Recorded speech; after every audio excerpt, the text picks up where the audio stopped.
8. marec je eden najpomembnejših praznikov, saj predstavlja pogum, odločnost in prizadevanje za solidarnost in enakost.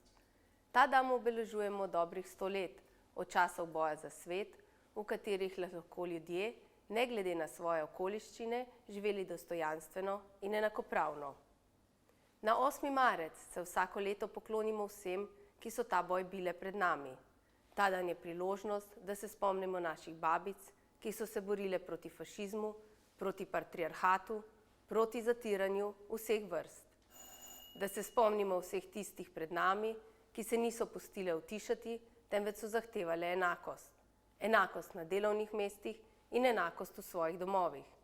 Vseh tistih, ki niso pustile, da v njihovih telesih odloča kdorkoli drug kot one same. To so bile borke, ki so nam omogočile, da danes živimo bolje, a še ne povsem enakopravno. Naša družba je namreč še vedno prepredena seksizmom in sistemsko diskriminacijo zaradi različnih neenakosti, zlorabami položajev moči. Še vedno se srečujemo z neenakostjo na delovnih pogojev, nasiljem v družinah, femicidom, zatiranjem drugačnosti ali drugosti. K sreči pa živimo tudi v izjemno pomembnem zgodovinskem trenutku, ko tudi na področju kulture vse več ljudi glasno izreka ne zatiranju, ne nasilju, ne zlorabam. Vse več ljudi se povezuje in gradi solidarno skupnost.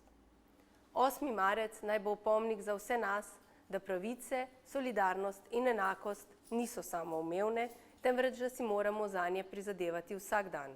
Že priborjene pravice braniti in stremeti k enakosti za vse.